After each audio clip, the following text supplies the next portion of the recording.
오늘 설교 성경 본문 봉독하겠습니다. 고린도전서 15장 1절부터 15절 말씀입니다. 오늘 설교 성경 본문은 표준 세번역 성경으로 봉독해 드리겠습니다. 거룩하신 하나님의 말씀입니다. 형제 자매 여러분, 내가 여러분에게 전한 복음을 일깨워 드립니다. 여러분은 그 복음을 전해받았으며 또한 그 안에 서 있습니다. 내가 여러분에게 복음으로 전해드린 말씀을 헛되이 믿지 않고 그것을 굳게 잡고 있으면 그 복음을 통하여 여러분도 구원을 얻을 것입니다. 나도 전해받은 중요한 것을 여러분에게 전해드렸습니다. 그것은 곧 그리스도께서 성경대로 우리 죄를 위하여 죽으셨다는 것과 무덤에 묻히셨다는 것과 성경대로 사흔날에 살아나셨다는 것과 게바에게 나타나시고 다음에 12 제자에게 나타나셨다고 하는 것입니다. 그 후에 그리스도께서는 한 번에 500명이 넘는 형제 자매들에게 나타나셨는데 그 가운데 더러는 세상을 떠났지만 대다수는 지금도 살아 있습니다. 다음에 야고보에게 나타나시고 그 다음에 모든 사도들에게 나타나셨습니다. 그런데 맨 나중에 달이 차지 못하여 난 자와 같은 나에게도 나타나셨습니다. 나는 사도들 가운데서 가장 작은 사도입니다. 나는 사도라고 불릴 만한 자격도 없습니다. 그것은 내가 하나님의 교회를 박해했기 때문입니다. 그러나 나는 하나님의 은혜로 오늘이 내가 되었습니다. 나에게 베풀어 주신 하나님의 은혜는 헛되지 않았습니다. 나는 사도들 가운데 어느 누구보다도 더 열심히 일하였습니다. 그러나 이렇게 한 것은 내가 아니라 나와 함께 하신 하나님의 은혜입니다. 그러므로 나나 그들이나 할 것 없이 우리는 이렇게 전파하고 있으며 여러분은 이렇게 믿었습니다. 그리스도께서 죽은 사람 가운데서 살아나셨다고 우리가 전파하는데 어찌하여 여러분 가운데 더러는 죽은 사람의 부활이 없다고 말합니까?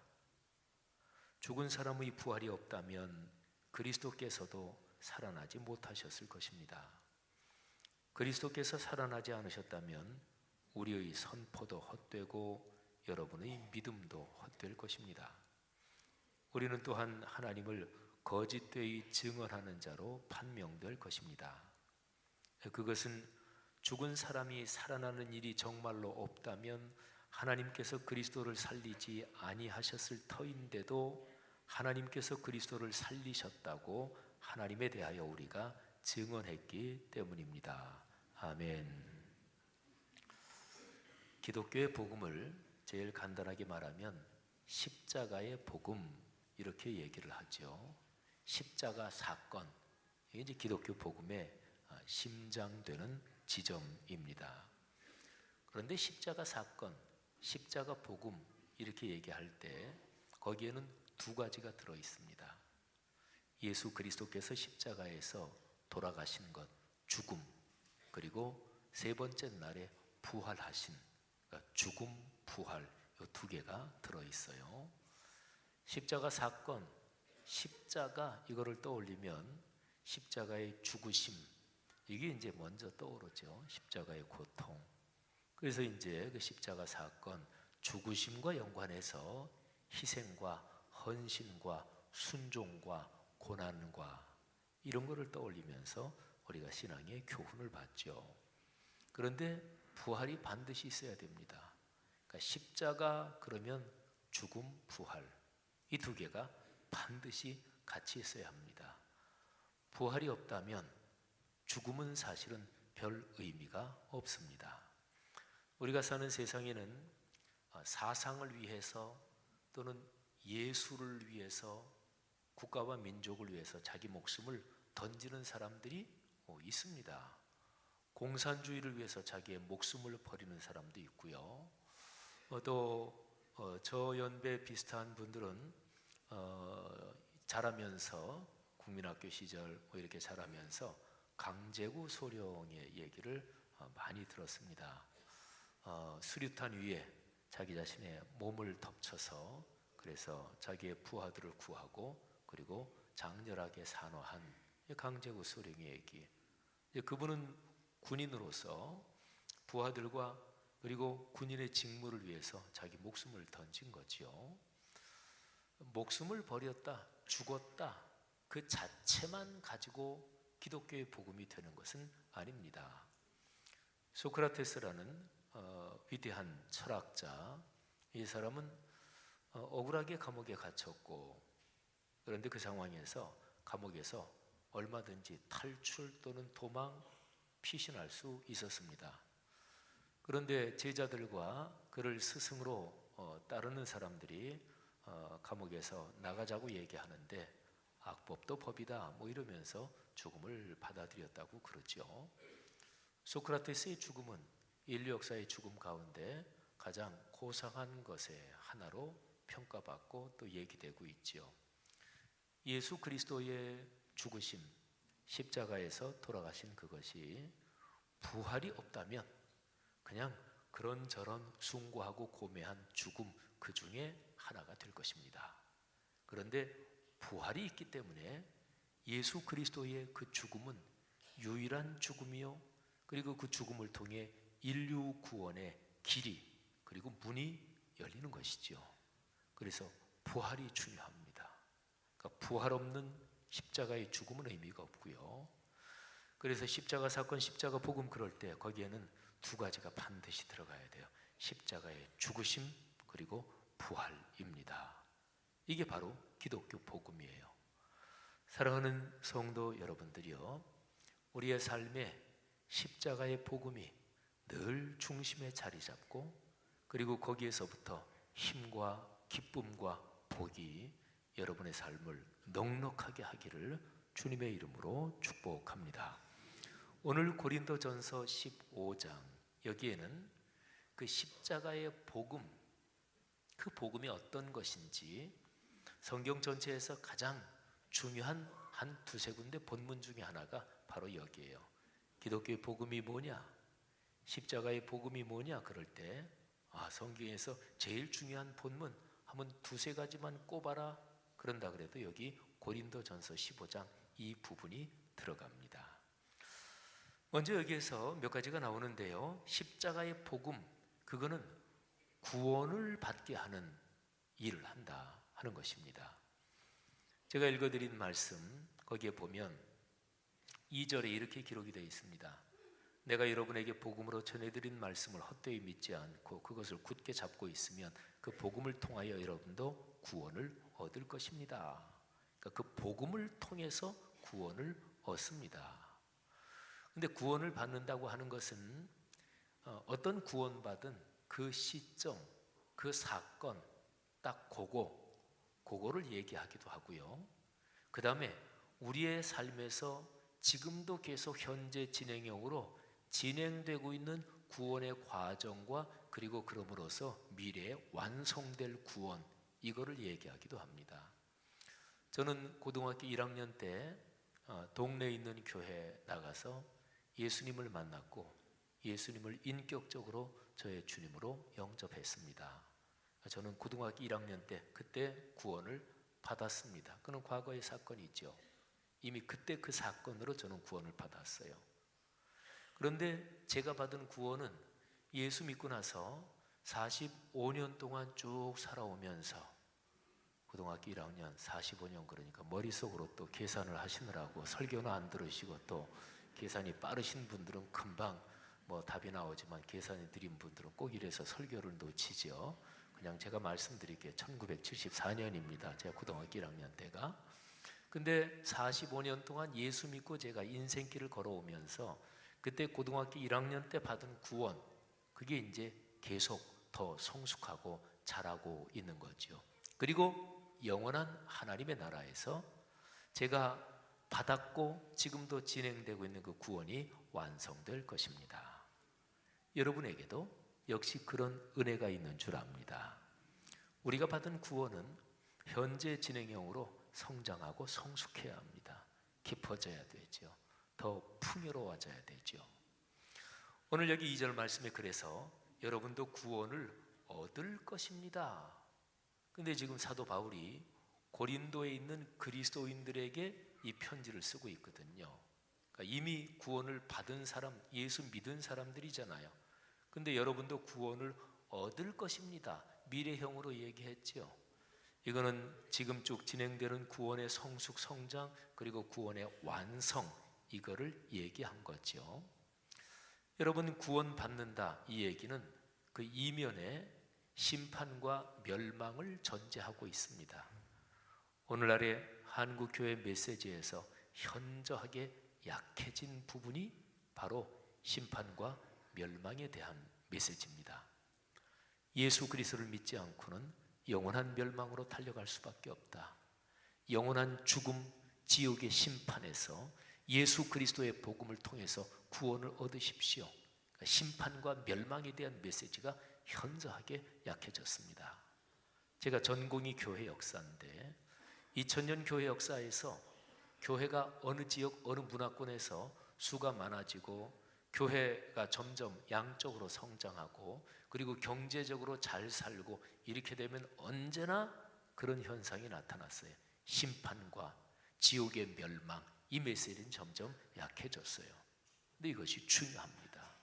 성도 여러분, 예수 그리스도를 믿어야, 그래야 지옥의 영원한 멸망에서 구원을 받습니다. 여러분과 저 우리 모두는 지옥의 멸망을 그쪽으로 달려갈 수밖에 없는 상황에서 예수 그리스도의 십자가의 복음, 그 죽음과 부활의 그 축복의 복음으로 구원을 받은 거예요. 할렐루야. 사랑하신 여러분, 이 사실을 꼭 잡으시기를 주의 이름으로 권면합니다. 그 다음에 오늘 여기 성경 본문에는 그 구원을 어떻게 받는지, 특별히 현재 진행형으로 지금 진행되고 있는 구원의 성숙 성장, 이게 어떻게 가능한지 그 방법에 대해서 나옵니다. 역시 2절이에요. 여러분에게 복음으로 전해드린 말씀을 헛되이 믿지 않고 그것을 굳게 잡고 있으면 구원을 받을 것입니다. 복음의 말씀, 명백하기 위해서 그냥 두 글자로 줄일게요. 말씀. 말씀을 헛되이 믿지 않고 굳게 계속해서 지금도 잡고 있으면 구원을 받을 거예요. 구원이 성숙될 거예요. 이 표현을 뒤집어 볼까요? 헛되이 믿으면 구원을 받지 못합니다. 헛되이 믿으면 구원이 성숙되지 못하고 신앙이 약해지고 타락하고 그리고 신앙을 잃어버릴 수도 있습니다. 굳게 잡고 있지 않으면, 다른 말로 말씀을 굳게 잡은 손이 약해지고 말씀을 놓쳐버리고 또는 말씀을 등한시하면 구원을 받지 못합니다. 구원이 점점 시들어 갈 것입니다. 구원의 기쁨을 잃어버릴 것입니다. 그러면 생각해 보세요. 그 말씀을 헛되이 믿지 않는다. 그게 무엇일까요? 어떤 뜻일까요? 말씀, 66권 진리의 말씀이죠. 66권 성경 말씀, 유일하고 완결된 하나님의 계시의 말씀. 이 말씀을 헛되이 믿는다. 그게 무엇일까요? 그거는 듣기만 하고 살지 않는 거예요. 지식은 많은데 실천하지 않은 거예요. 그 말씀이 삶이 되지 않는 거예요. 그게 헛되이 믿는 것입니다. 예수 그리스도의 마지막 당부, 아니 당부가 아니라 절대 명령, 지상 명령이라고 하는 마태복음 28장 18절부터 20절 말씀을 보면 명백합니다. 예수님이 최후로 내리신 절대 명령인데 거기서 주님께서 이렇게 말씀하십니다. 내가 너희에게 분부한 모든 것, 이 표현을 두 글자로 줄이면 말씀이죠. 내가 너희에게 준 말씀들, 진리의 말씀, 말씀을 가르쳐 지키게 하라. 예수님은 지식 전달하는 것으로 그거면 됐다, 이런 얘기 하신 적 한 번도 없어요. 예수님이 살아계실 때 예수님하고 제일 많이 충돌한 사람들, 그 사람들은 성경 지식이 그 당시에 제일 많았던 사람들이었습니다. 하나님을 믿는 그런 제도, 습관, 거기에 대해서 그 당시에 가장 전문가들, 그 사람들이 예수님하고 충돌했어요. 근데 그 사람들이 성경 지식 제일 많았고 하나님을 믿는 제도 조직, 당시에 이스라엘에 하나님을 믿는 성전, 여기에도 다 재정이 있었을 거 아니겠어요? 제도, 조직, 재정, 인사, 운영, 여기에 대해서 제일 밝았던 사람들이 예수님하고 정면 충돌했어요. 근데 그 사람들은 성경 지식도 많았고 교회라는 그 당시 이스라엘 민족이라는 신앙적인 제도 조직에서 가장 밝았지만 그들에게선 제일 중요한 거 한 가지가 빠졌어요. 말씀대로 살지 않았습니다. 그 당시 기적도 있었습니다. 은사도 있었습니다. 그런데 그들에게 한 가지가 빠졌어요. 말씀이 작동하지 않았기 때문에 일상과 인격이 변하지 않았습니다. 그들이 예수님하고 충돌한 거예요. 사랑하신 여러분, 예수님은 그래서 말씀을 가르쳐 지키게 하라. 가르친다는 표현 속에는 배운다는 것도 들어가 있죠. 가르친다, 배운다, 말씀이 전해지는 거죠. 말씀 사역이죠. 말씀 사역의 목표는 지키게 하는 것입니다. 삶이 변하게 하는 것입니다. 우리 교회 비전 문장에 그게 아주 명백하죠. 하나님 말씀의 거룩한 리더십으로 우리 같이 한번 해볼까요? 하나님 말씀의 거룩한 리더십으로 그리스도인의 삶과 세계를 변화시킨다. 아멘. 삶과 세계가 변화되는 거예요. 지식만이 아니라. 그러니까 변화되지 않고 삶이 바뀌지 않고 일상과 인격이 바뀌지 않으면 말씀을 헛되이 믿는 거예요. 그리고 말씀을 잡고 있는 게 아니에요. 놔버린 거예요. 사랑하신 여러분, 하나님의 거룩한 말씀을 굳게 잡고 그 말씀을 지금 나의 삶에서 매 주간 주일에 선포된 말씀을 일주일의 삶에서 실천하고 순종하고 또 내가 매일 말씀을 묵상한 거기에서 받은 은혜가 삶으로 이어지는 게 이게 기독교입니다. 이런 축복이 넉넉하기를 주의 이름으로 축원합니다. 자, 복음은, 십자가의 복음은 구원을 받게 합니다. 십자가의 복음에서 그 구원이 현재 진행형으로 진행되고 구원이 완성되게 하는 것은 말씀이 삶이 되는 것입니다. 그러면 십자가의 복음의 내용, 그 내용 자체는 구체적으로 어떤 것일까요?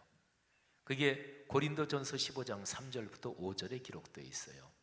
성경학자들은요, 요 3절부터 5절 내용이 초기 교회, 초대교회가 전파한 이 전도의 내용에서 가장 핵심적인 부분이라고 얘기를 해요.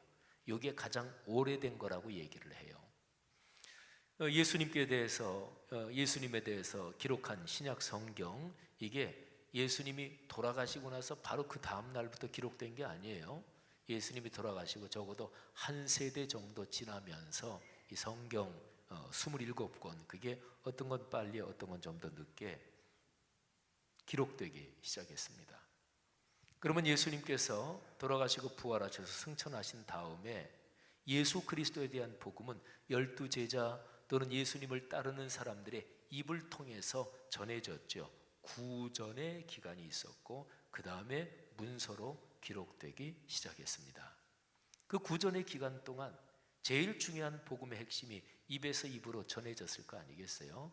그 내용이 바로 고린도전서 15장 3절부터 5절입니다. 내용이 구체적으로 무엇일까요? 한번 들어보십시오. 나도 전해받은 중요한 것을, 사도 바울도 전해받았어요. 중요한 것을 여러분에게 전해드렸습니다. 그것은 곧 다음에 나오는 게 그 복음의 내용이에요. 아주 간단합니다. 그리스도께서 성경대로 우리 죄를 위하여 죽으셨다는 것, 십자가의 죽음이죠. 무덤에 묻히셨다는 것, 성경대로 사흔날에 살아나셨다는 것, 부활이죠. 게바에게 나타나시고 그 다음에 12제자에게 나타나셨다고 하는 것입니다. 이거는 부활하신 주님이 사람들에게 보이셨다, 나타나셨다. 네 가지예요. 십자가의 죽음, 무덤의 묻힘, 그리고 부활, 그리고 사람들에게 나타나신 사건. 이게 복음의 핵심입니다. 여러분, 여기에서 제일 중요한 것은 부활입니다. 아까 말씀드린 것처럼 십자가에 달려 돌아가셨다, 죽었다는 그 자체가 위대한 어떤 특별한 건 아닙니다. 그런 건 세상에 많다니까요. 특별할 거 없다니까요. 근데 그게 부활로 이어지니까 이 십자가의 죽음은 세상에 있는 고매하고 고상한 죽음들과 이게 다른 거구나. 그게 십자가의 부활에서 나타나는 거예요. 무덤에 묻히셨다. 그거 뭐 특별할 거 전혀 없지요, 그죠? 죽은 사람은 다 무덤에 묻히지요, 뭐. 근데 부활, 요것 때문에 중요한 것입니다. 그리고 부활하신 주님이 사람들에게 나타나셨다. 이 점이 이제 핵심인 거죠. 여러분, 우리 목회자들이 부활에 대해서 증명도 해요. 또 기독교 변증가들이 부활에 대해서 여러 가지 증거를 종합해 볼 때 부활이 있었다는 게 맞다, 이렇게 증명도 해요. 범죄 사실이 있었을 때 수사관들이 조사하잖아요. 범죄 사실을 공적으로 이게 수사를 하고 또 조사를 하고 또 신문을 하고 이러잖아요. 그거는 하나님이 사람에게 주신 이성적이고 합리적인 그리고 논리적인 것에 근거해서 그거를 따져드는 거예요. 그렇게 해서 부활을 증명할 수가 있어요. 빈 무덤부터 시작해서, 빈 무덤은 예수를 안 믿는 사람들, 기독교를 반대하는 사람들도 몽땅 다 인정해요. 2000년 전에 예수의 시신이 안장됐던 그 무덤을 찾아가 보니 무덤이 비었더라. 이거는 다 인정해요. 근데 빈 무덤, 거기에서부터 시작해서 자 이렇고 이러니까 결론은 예수가 부활했다는 것 외에는 다른 결론이 없다, 이렇게 증명할 수 있어요. 그런데요, 중요한 것이 있습니다. 성경은 예수 그리스도의 부활을 증명하지 않습니다. 성경은 부활을 증명하지 않아요.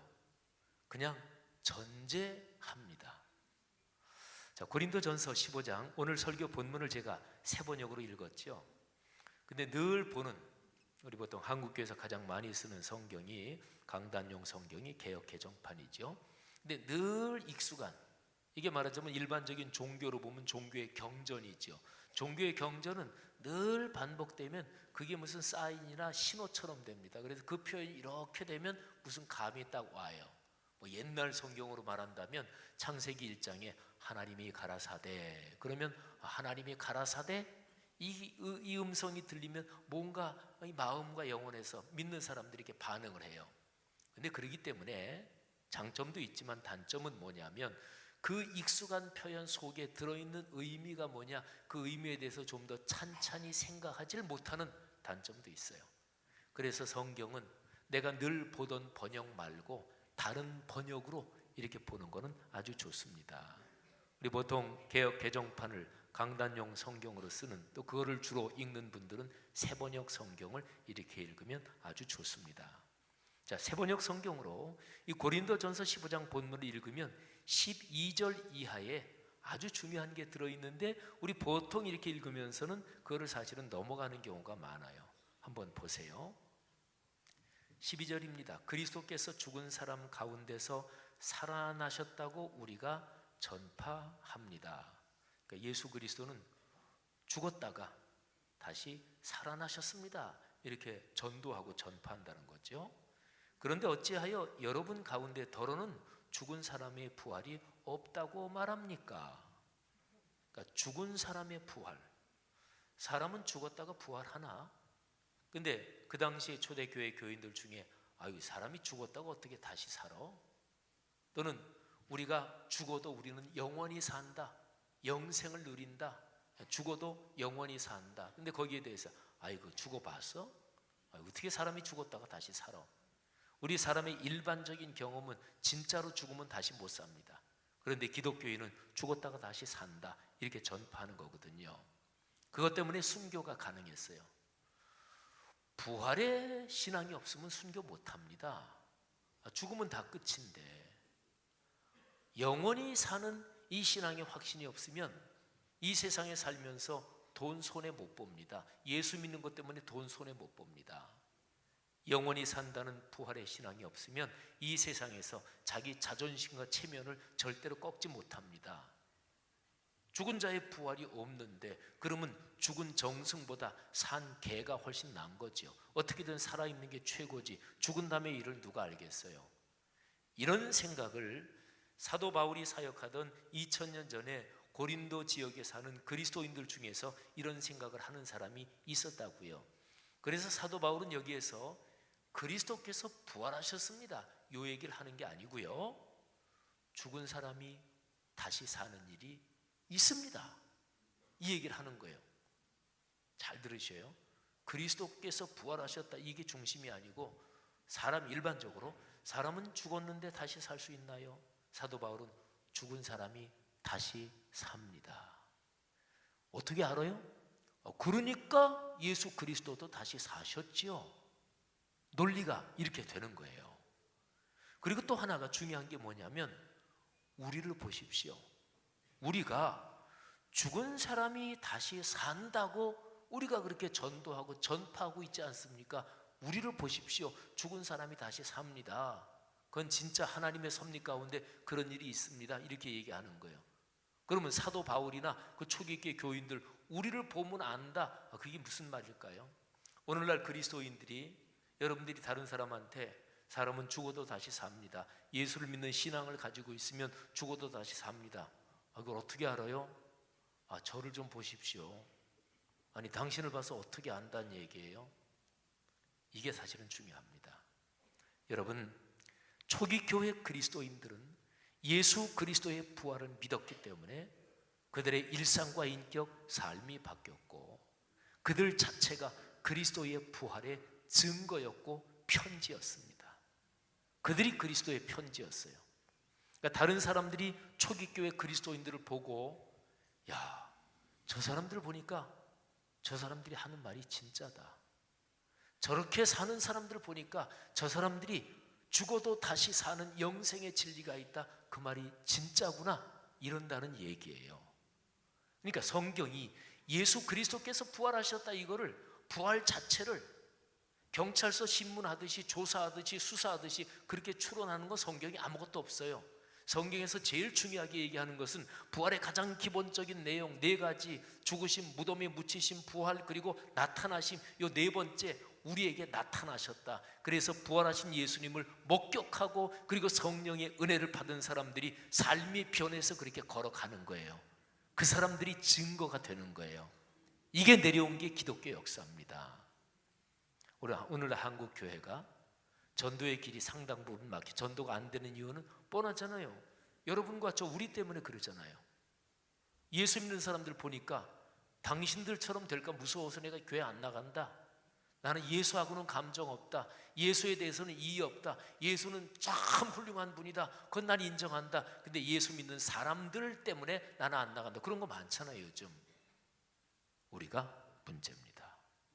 우리 그리스도인이 우리 안에 예수 그리스도의 부활신앙이 있는가, 그리고 그 부활신앙으로 구원이 점점 성숙돼가는 현재 진행형의 과정이 있는가, 그는 말씀드린 대로 하나님의 거룩한 말씀이 우리의 삶에서 살아 움직이는 것, 말씀이 삶이 되는 말씀 삼운동, 이게 현재 진행형으로 진행되는 것, 이게 부활신앙의 가장 강력한 증거예요.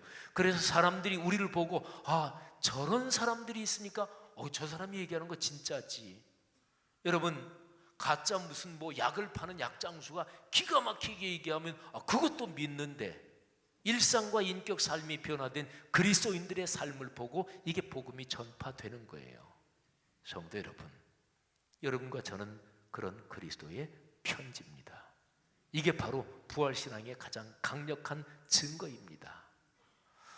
오늘 2019년 부활주의를 맞이해서 다시 한번 우리는 우리 자신을 성찰할 필요가 있습니다. 주님, 제 안에 죽어서 다시 사는 영생의 신앙, 영생의 진리가 강력하게 살아 움직이게 하옵소서. 그건 우리가 생각해서 고안해내고 우리가 발명해내고 우리가 지어낸 게 아니에요. 성경에서 2000년 전부터 전해져 내려오는 거예요. 근데 그게 현재 나의 삶에서 지금도 뜨겁게 살아 움직이는 방법 얘기했잖아요. 말씀을 굳게 붙잡고 있어야 돼요. 말씀이 지금도 매 주일마다 주일 예배, 그리고 예배의 기둥인 수요 예배, 공예배에 참석해서 말씀을 듣고 성도들이 같이 예배 드리면서 그 말씀이 우리의 삶에서 현재 진행형으로 작동해야 돼요. 성경의 모든 메시지는 다 요약하면 중심이 예수 그리스도의 십자가 사건이요, 십자가의 죽으심과 부활이니까 어느 말씀을 보더라도 궁극적으로는 부활신앙이 우리 안에서 작동하는 거예요. 이번에 2019년 꿈송에 참여하시는 분들에게 하나님께서 큰 복을 주실 것입니다. 성경에서 말하는 복은 하늘의 복, 땅의 기름진 복 이렇게 되죠. 영육간의 복이죠. 영육간 강건하시기를 바람, 이런 표현 쓰죠. 그래서 직접적으로 콕 집어서 한번 제가 얘기해 볼게요. 2019년 꿈송에 참여하는 분들에게 하나님이 물질의 큰 복을 주시기를 축복합니다. 아직도 다가오지 않는 분들이 계셔서, 아멘을 하지 않는 분들이 계셔서 2019년 꿈송에 참석하는 분들에게 한 몇 천만 원 정도 물질이 생기기를 축복합니다. 아멘 안 하신 분들은 이게 작으신 모양이에요. 공 하나 더 붙이셔도 돼요. 필요하면 2개 더 붙이셔요. 여러분들 진짜 생각해 보세요. 하나님의 말씀을 가까이 하고 하나님의 말씀을 암송하고, 교회에서 1년에 꿈송이 있는데 끙끙거리면서 암송하고, 단체 암송 참송하고, 나는 개별 암송 목회자에게 점검받아야지, 그런 사람이 몸이 점점 약해진다, 점점 물질에서 망해간다, 점점 성격이 괴팍해진다, 점점 인생이 피폐해진다, 이러지 않을 거 아니겠어요? 하나님의 거룩한 말씀은 하나님이 창조하신 피조세계의 매뉴얼입니다. 이 말씀이 그 사람의 삶에 가까울수록 그 사람의 영혼과 정신이 아름다워지고 건강해지고, 여기에는 창조적 모든 지혜가 여기에 다 담겨 있고, 유대인들이 구약 성경만 가지고도 노벨상 수상자의 30몇 %가 유대인이 휩쓸고 세계적인 창의적인 사업을 해서 세계 다이아몬드 사업은 유대인이 다 쥐고 있고, 이런 분야가 수도 없이 많은데, 이 성경 말씀을 가까이 할수록 그 자녀 자손이 복받고 머리가 지혜롭고 사회적으로도 성공할 거 아니겠어요? 돈 많이 벌 거 아니겠어요? 그런데 이게 이제 영적인 문제이기 때문에 지혜예요. 매년 꿈송해요. 근데 안 하는 사람들은 계속 안 해요. 근데 가만히 성경적인 맥락으로 생각해 보면, 그렇지, 여기에 순종하는 사람에게 하나님이 물질을, 축복을 주시는 게 당연하죠. 주시는 게 당연하죠. 성도 여러분, 거룩한 지혜가, 거룩한 깨달음이 우리 교회 공동체에 가득하기를 주님의 이름으로 축복합니다. 우리 꿈송한 지 오래됐어요. 근데 꿈송한 지 한 번도 참여 안 하신 분들, 이번엔 다 참여하시기를 바랍니다. 그리고 개별 암송은 이게 떨리잖아요. 근데 단체 암송은 별로 힘들지 않아요. 조금 한 박자 늦게 이렇게 하면 되고, 좀 모르는 부분을 립싱크 하면 되고. 근데 그 성도가 그렇게 암송하느라고 참여하면 하나님이 그거 축복하실 거 아니겠어요? 보통 대개 교구마다 여기 나와서 하는 인원이 비슷한데, 올해 꿈송에는 그냥 100여 명이, 또는 여기가 꽉 차가지고 모자라서 계단까지 서서 교구마다 그렇게 됐으면 좋겠어요. 하나님의 말씀으로 우리 교회 성도들이 복받고, 부활신앙으로 우리 교회 성도들의 삶이 참으로 큰 축복이 이어지기를 주의 이름으로 축복합니다. 기도하겠습니다.